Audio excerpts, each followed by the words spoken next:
Niterói, 1978. O som de um motor diesel cortando o silêncio pesado de uma garagem vazia. Ele ajusta o retrovisor, não para ver a rua, mas para ver a si mesmo. 28 anos, terno azul marinho impecável, gravata justa demais no pescoço, como se a própria roupa lembrasse qual era o seu lugar.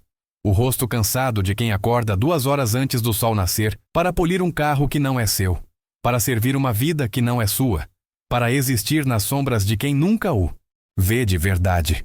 Então ela entra. O perfume chega primeiro. Algo caro, francês, daqueles que custam mais do que o salário dele em um mês inteiro. Ela não olha para ele. Nunca olha. Apenas desliza para o banco de trás como quem entra em um táxi invisível. Cruza as pernas, abre a bolsa de couro legítimo e suspira. Ele vira levemente a cabeça, apenas o suficiente para captar o reflexo dela no retrovisor. Ela está olhando pela janela para lugar nenhum. Bom dia, senhor, ela diz. A voz é suave, educada, vazia. Senhor. Não era bom dia, João. Não era como você está, era senhor. Como se ele fosse mais velho. Como se fosse apenas uma função, uma engrenagem do dia dela. E todos os dias, por 2 anos seguidos, ela repetia aquela palavra que o separava mais do que qualquer parede de concreto jamais conseguiria. Senhor. Uma palavra gentil que cortava como navalha. Ele liga o carro. O motor ronrona.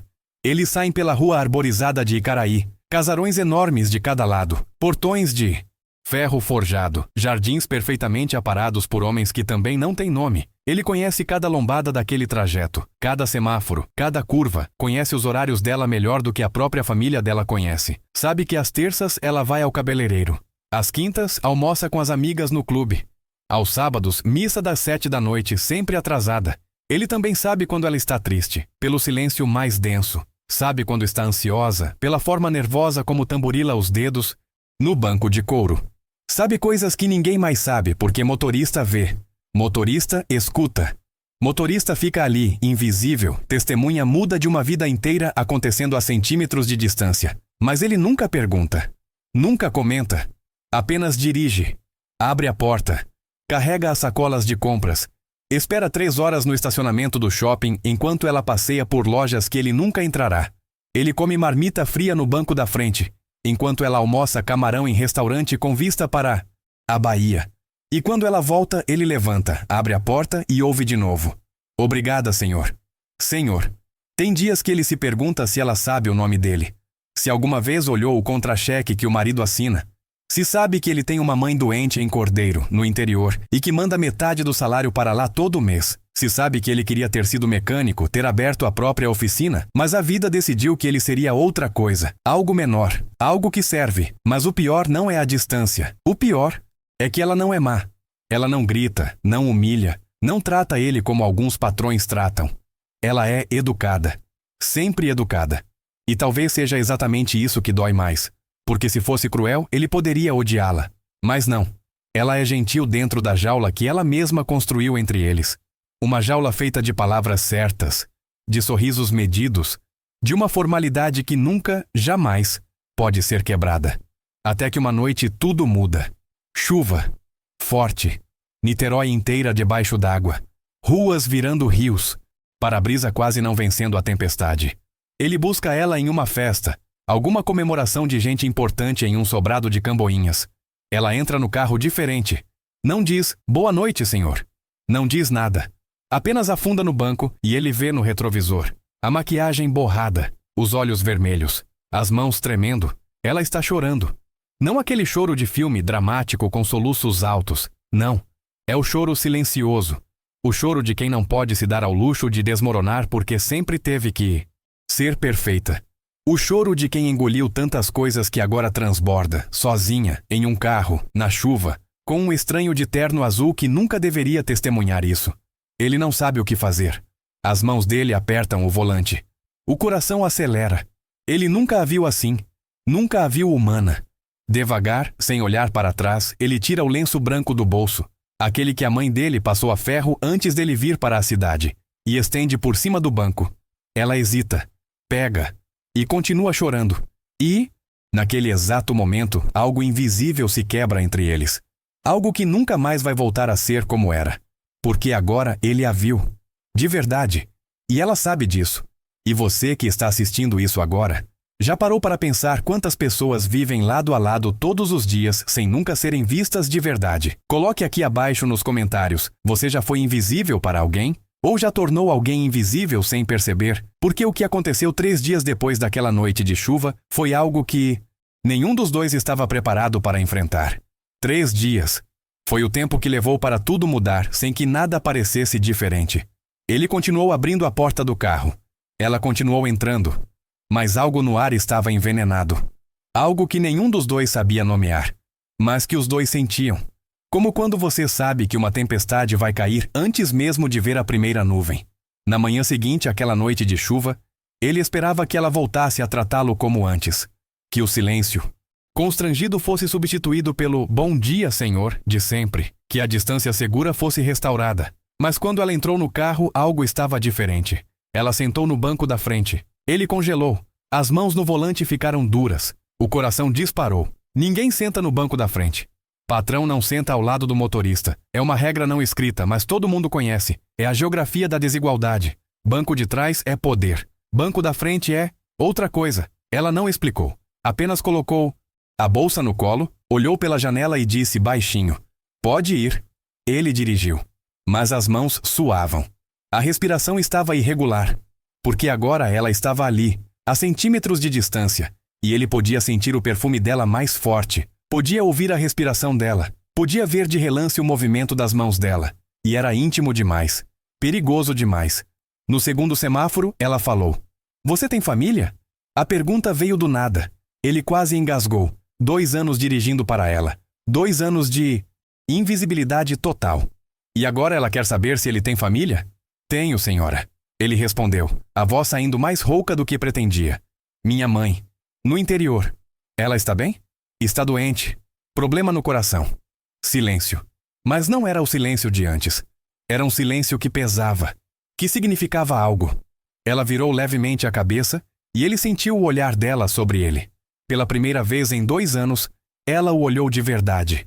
"Sinto muito," ela disse. E a voz estava rachada, como se carregasse mais do que apenas aquelas 2 palavras. Ele não soube o que responder. Apenas acenou com a cabeça e seguiu dirigindo, mas por dentro estava em pânico.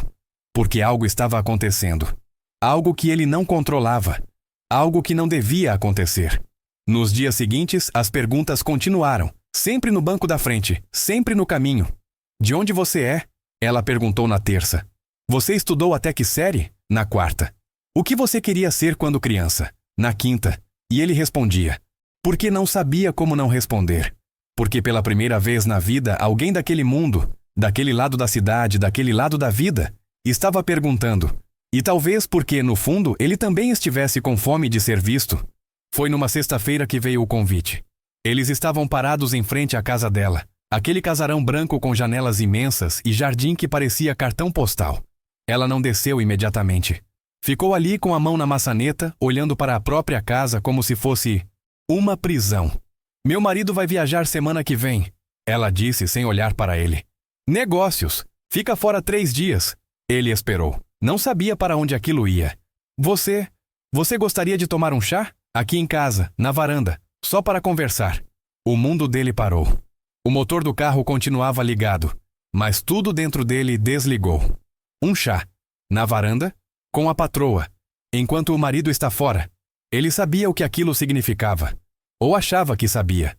Porque em filmes, em histórias, em sussurros de botequim, quando a patroa convida o empregado para conversar enquanto o marido viaja, não é para conversar. É para outra coisa. E ele podia ser demitido, humilhado, preso, destruído. Mas antes que pudesse recusar, ela completou. "Eu só preciso falar com alguém. Alguém que não me julgue. Alguém que não faça parte desse mundo." A voz dela estava quebrando. "Por favor, só um chá. Só isso." Ele deveria ter dito não. Deveria ter inventado uma desculpa. Deveria ter restaurado a distância. Mas em vez disso, ouviu a própria voz dizendo: "Tudo bem, senhora." Ela sorriu. E foi o primeiro sorriso verdadeiro que ele viu naquele rosto em 2 anos. Quando a terça-feira chegou, ele estacionou o carro e esperou. O coração batia como se estivesse indo para um assalto. A empregada da casa, uma senhora baixinha de avental florido, abriu o portão e o levou até a varanda dos fundos, aquela que dá para o jardim.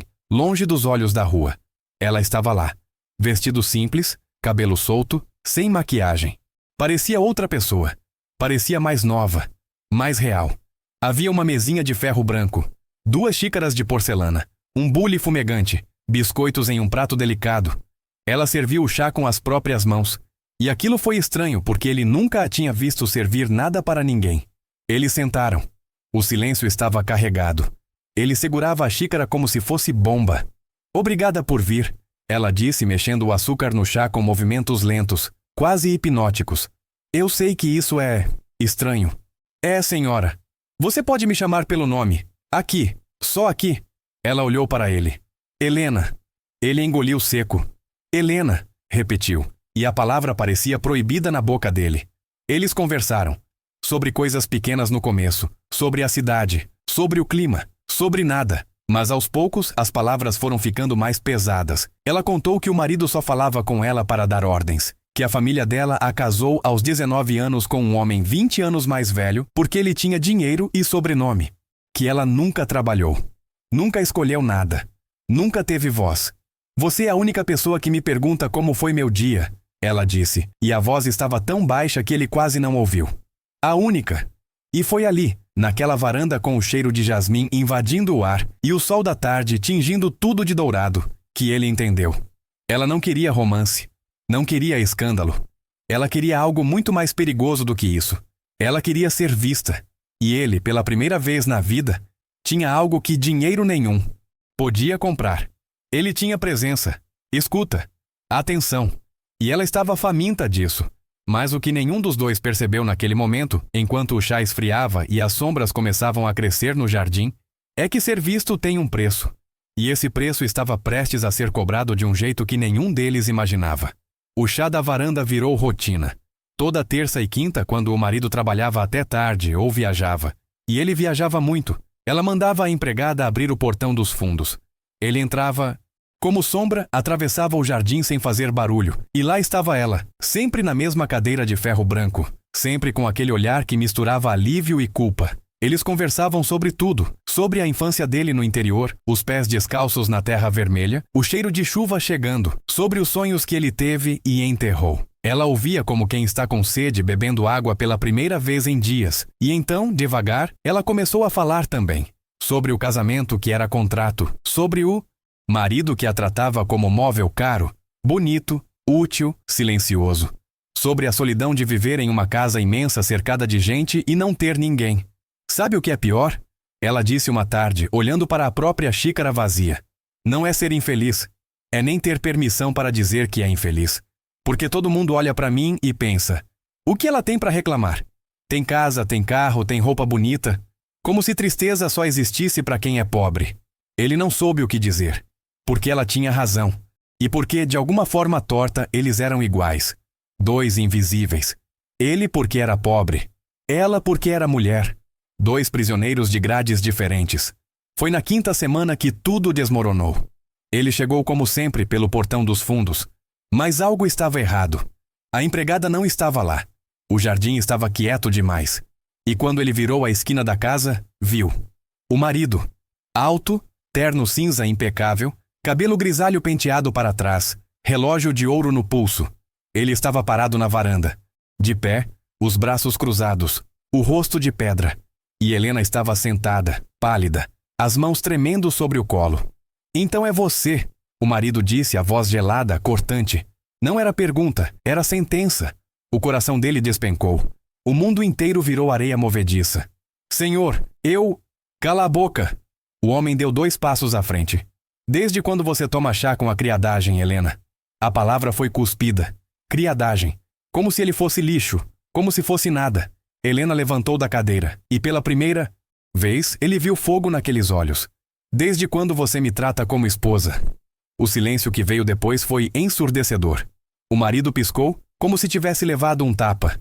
Ela nunca respondia. Nunca levantava a voz. Nunca desafiava. Mas agora estava de pé. Tremendo, mas de pé. Como é que é? O homem rosnou dando mais um passo. Você me ouve? Helena disse, e a voz estava subindo, quebrando, mas não parando. Quando foi a última vez que você perguntou como eu estou? Quando foi a última vez que... Você olhou para mim e me viu? Eu sou sua esposa ou sua empregada de luxo? Você está louca. Não. Eu estou cansada. Ela apontou para ele, para o motorista. Esse homem me fez mais perguntas em um mês do que você em 10 anos de casamento. A bomba caiu. O marido olhou para ele com um ódio tão puro que dava para sentir o gosto na boca. E então olhou de volta para ela. E o que tinha ali era pior. Era desprezo. Você está se humilhando com o motorista. Meu Deus, que ridículo. Nós só conversamos. Ela tentou dizer, mas ele cortou. Não me importa o que fizeram. Importa o que parece. E parece que minha esposa perdeu completamente o juízo. Ele se virou para o motorista. Você está demitido. Some daqui. Agora. Não, Helena disse. O marido girou a cabeça, lento, incrédulo. O quê? Ele não vai sair. Ele fica. A risada que veio foi cruel, debochada. Você não tem voz aqui, Helena. Nunca teve. Então talvez seja a hora de ter. O mundo parou. Até os pássaros no jardim calaram. Até o vento parou de soprar. O marido deu um passo ameaçador na direção dela. O motorista se moveu instintivamente, colocando o corpo entre os dois. Não pensou. Apenas fez. E naquele segundo tudo ficou claro. Para os três. Tira esse cachorro da minha frente, o homem disse, a voz baixa, perigosa. Ele não é cachorro. Ele tem nome. João. Helena estava chorando agora, mas não de fraqueza, de raiva. E ele fica. O marido olhou para ela como se estivesse vendo um monstro. Então olhou para ele. E por fim, virou as costas. Vocês dois me enojam. Ele entrou na casa. Bateu a porta de vidro com tanta força que quase quebrou. E sumiu. Helena desabou na cadeira. As mãos no rosto, o corpo todo tremendo. Ele ficou ali, parado, sem saber o que fazer, sem saber o que dizer, sentindo o peso do mundo desabando. Eu vou embora, ele disse baixinho. Eu vou sair. Eu resolvo isso. Não. Ela levantou o rosto, os olhos vermelhos. Você é a primeira pessoa que me fez sentir vista. Não me tire isso. Mas ele vai destruir você. Ele já me destruiu há muito tempo. A diferença é que agora eu sei que não preciso aceitar. E foi naquele exato momento, com a luz do fim de tarde batendo nas árvores e o cheiro de jasmim ainda no ar, que ele entendeu. Não era sobre ele. Nunca foi sobre ele.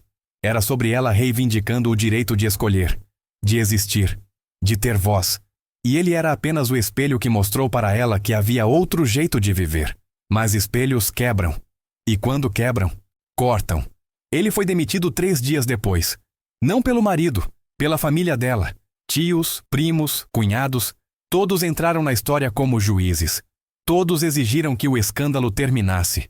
Disseram que Helena estava tendo um colapso nervoso, que precisava de médicos, de remédios, de controle. Ela implorou para que ele ficasse. Mas ele sabia que se ficasse, a destruiriam. Então fez a única coisa que podia fazer. Saiu. No último dia, ela entregou a ele um envelope, grosso, pesado. Ele abriu no ônibus voltando para o interior. Dentro havia dinheiro. Muito dinheiro. Suficiente para abrir a oficina mecânica que ele tinha mencionado uma vez, numa conversa qualquer, num chá qualquer. E tinha um bilhete. Manuscrito. Letra tremida. Obrigada por me lembrar que eu existo. Ele guardou aquele bilhete. Guarda até hoje. Porque o que aconteceu depois, com ela, com ele, com os dois separados mas para sempre conectados por aquelas tardes de chá proibido, foi algo que ninguém esperava.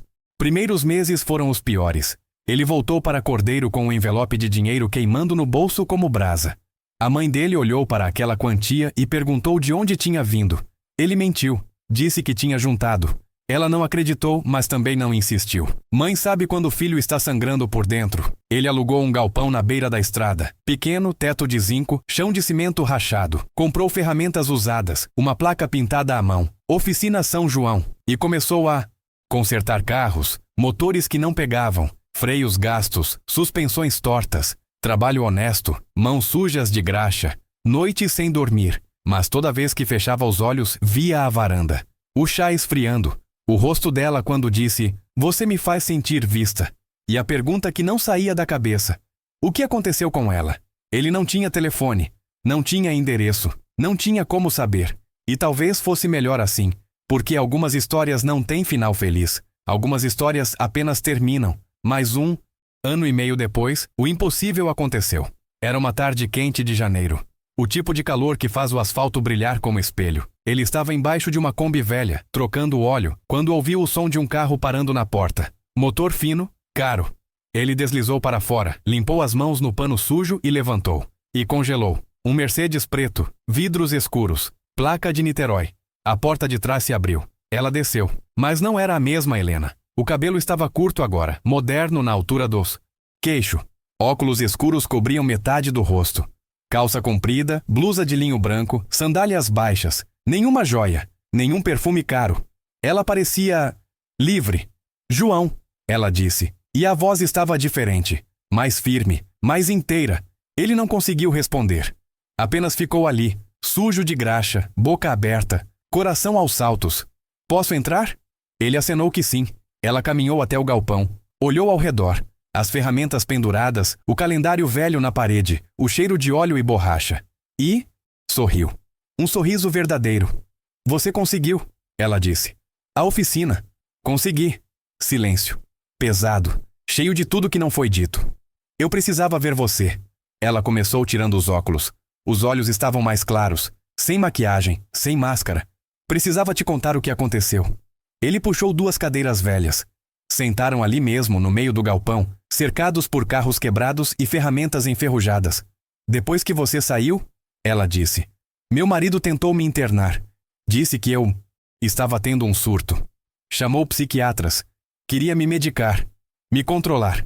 Ela olhou para as próprias mãos. Mas eu não deixei. Como? Eu liguei para um advogado, sozinha. Pela primeira vez na vida tomei uma decisão sozinha. A voz dela estava tremendo, mas não de medo, de orgulho. Pedi o divórcio. O mundo dele virou de cabeça para baixo. Você pediu o divórcio? Pedi. E minha família me abandonou. Meu pai disse que eu tinha enlouquecido. Minha mãe parou de atender minhas ligações. Minhas amigas sumiram. Todas. Ela respirou fundo. Mas eu não voltei atrás. Ele estava sem palavras. Porque divórcio em 1978 não era papel assinado e vida nova. Era escândalo. Era vergonha. Era ser apagada do mapa social. Era morrer socialmente. O processo levou 8 meses. Ele lutou. Disse que eu era louca, que eu tinha amante, que eu era incapaz de tomar minhas próprias decisões. Ela olhou direto para ele. Mas eu venci. E agora? Agora eu estou sozinha. De verdade. Ela deu uma risada curta, amarga. Sem casa grande, sem empregada, sem motorista, sem nome de família. Só eu. E você está bem? Ela demorou para responder. Olhou para o teto do galpão, para a luz entrando pelas frestas, para o mundo lá fora. Estou aprendendo a estar. Silêncio. Longo. Profundo. Eu voltei à escola. Ela continuou. Terminei o colégio. Comecei a fazer curso de assistente social. Quero trabalhar com mulheres. Mulheres como eu. Presas em casamentos. Presas em... Silêncio. Ela sorriu de novo. E dessa vez tinha esperança ali. E sabe onde eu moro agora? Num apartamento pequeno em Icaraí. Um quarto. Cozinha americana. Sem varanda. E é o lugar mais bonito onde já morei. Ele sentiu algo quebrando no peito. Algo bom. Algo que dói porque cura. Eu vim aqui para te agradecer, ela disse, e os olhos dela estavam brilhando. Porque você não me salvou. Não foi isso. Mas você me mostrou que eu podia me salvar. Que eu tinha voz. Que eu existia fora daquela jaula. Ele não sabia o que dizer, então apenas disse a verdade. Você também me salvou. Eu? Sim. Você me fez perceber que visibilidade não é sobre ter dinheiro ou poder. É sobre escolher enxergar e ser enxergado. Ele olhou para as próprias mãos sujas. Eu era invisível. Até você me perguntar meu nome. Eles ficaram ali, em silêncio, enquanto o sol descia devagar no horizonte e pintava o galpão de laranja e dourado. 2 sobreviventes. 2 náufragos que se encontraram no meio da tempestade e se agarraram um no outro tempo suficiente para lembrar que sabiam nadar. Eu não vim aqui para reacender nada. Ela disse como se lesse a mente dele. Não é isso. Eu sei. Eu vim porque precisava que você soubesse que valeu a pena. Que aqueles chás na varanda não foram em vão. Que a rebelião do meu coração mudou minha vida inteira. Ela se levantou. Colocou os óculos de volta. Voltou a ser a mulher que chegou, mas não a mesma que saiu. Você vai ficar bem? Ele perguntou. Vou. E você? Também. Ela caminhou até a porta. Parou. Virou. Existe uma vida depois da jaula, João. Eu encontrei a minha. Você encontrou a sua.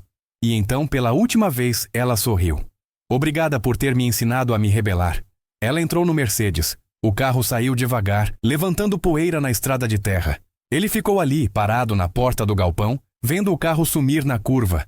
E pela primeira vez em 1 ano e meio, ele respirou fundo e sentiu paz. Porque algumas histórias não precisam de final feliz. Algumas histórias precisam apenas de um final verdadeiro. Mas o que ninguém contou, nem para ele, nem para ela, nem para ninguém que ouviu essa história pelos anos seguintes, foi o efeito cascata que aquela rebelião de uma mulher e um motorista gerou em Niterói, 1978. Passaram-se anos. A oficina cresceu. Ele contratou 2 ajudantes, comprou equipamentos melhores, pintou a fachada. Casou-se com uma professora do vilarejo, moça simples de sorriso fácil e mãos calejadas. Tiveram 2 filhos, menino e menina. Vida honesta. Vida inteira. Vida dele. Mas em uma gaveta do escritório, escondido embaixo de notas fiscais antigas e documentos amarelados, ele guardava o bilhete. Aquele bilhete. Obrigada por me lembrar que eu existo. A tinta já estava desbotada. O papel, frágil.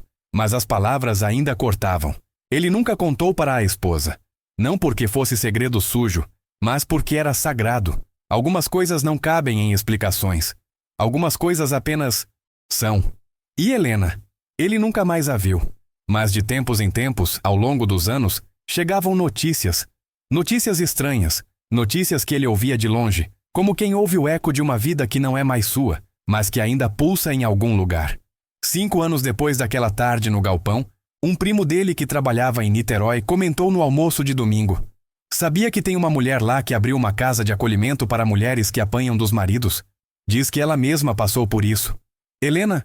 Alguma coisa. O pessoal da igreja fala muito dela. O garfo dele parou no ar.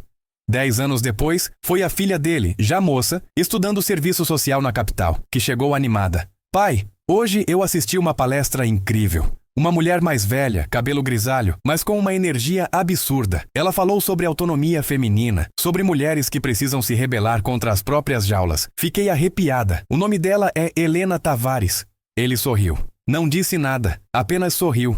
15 anos. Depois, viu o nome dela no jornal. Uma matéria pequena. Canto de página. Assistente social de Niterói recebe menção honrosa por trabalho com mulheres em situação de vulnerabilidade. Havia uma foto. Ela estava mais velha, cabelo todo branco agora, rugas ao redor dos olhos. Mas o sorriso era o mesmo. Aquele sorriso de quem encontrou o próprio caminho. Ele recortou a matéria, guardou junto com o bilhete, e então, 23 anos depois daquela tarde de chá na varanda, 23 anos inteiros, ele recebeu uma carta. Não tinha remetente, apenas seu nome no envelope. Dentro, um convite impresso em papel simples. Lançamento do livro Rebeldia Silenciosa. Histórias de mulheres que escolheram existir. Autora, Helena Tavares. Livraria Martins, Niterói. Sábado, 18 horas. Ele olhou para aquele convite por 3 dias seguidos. Não sabia se devia ir. Não sabia se ela queria que ele fosse. Não sabia se tinha coragem. Mas no sábado vestiu a camisa social que usava em casamentos, pegou o ônibus e foi. A livraria estava cheia. Gente de todo tipo. Mulheres principalmente. Jovens, velhas, ricas, pobres. Todas ali para ouvir Helena Tavares falar sobre rebeldia. Ele ficou no fundo, encostado na estante. Invisível, como sempre foi. Ela subiu no pequeno palco improvisado, cabelo branco preso num coque, óculos de leitura pendurados no pescoço, blusa azul simples, saia comprida, nenhuma joia, nenhum luxo, mas uma presença que preenchia a sala inteira. Boa noite. Ela começou, a voz firme, clara. Obrigada por estarem aqui. Este livro não é só meu. É de todas as mulheres que um dia foram invisíveis e escolheram se rebelar. Ela leu trechos, histórias de mulheres reais. Mulheres que fugiram de maridos violentos. Mulheres que largaram famílias opressoras. Mulheres que escolheram a própria voz mesmo quando o mundo inteiro mandou calar. E então ela parou. Olhou para o público e disse: Mas existe uma história que eu nunca contei. A minha. O silêncio na livraria ficou denso. Eu fui criada para ser bonita e silenciosa. Para casar bem. Para obedecer. E por muito tempo eu obedeci. Vivi numa casa enorme e me senti minúscula. Tive tudo e não tive nada. Ela respirou fundo. Até que um dia alguém me perguntou como eu estava. E ninguém nunca tinha feito essa pergunta antes. Ele sentiu o coração disparar. Não era alguém da minha classe. Não era alguém do meu mundo. Era alguém que a sociedade tinha tornado invisível. Mas ele me viu. E ao me ver, me ensinou que eu também podia me ver. Ela sorriu e havia lágrimas nos olhos. Ele me ensinou que rebeldia não é gritar. É escolher existir quando o mundo quer que você desapareça. Ela olhou para o fundo da sala, direto para ele.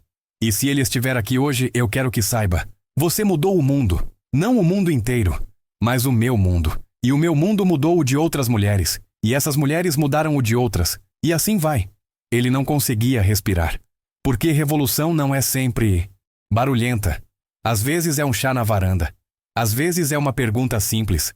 Às vezes é alguém te lembrando que você existe. As pessoas aplaudiram. Mas ele não ouviu. Apenas sentiu. Depois da palestra, ele esperou. Deixou todo mundo passar. Deixou as pessoas comprarem livros, tirarem fotos, conversarem.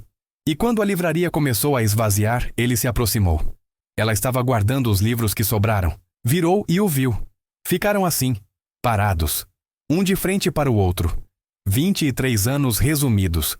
Em um olhar. Você veio, ela disse. Vim. Obrigada. Por quê? Eu não fiz nada. Fez tudo. Ela deu um passo à frente.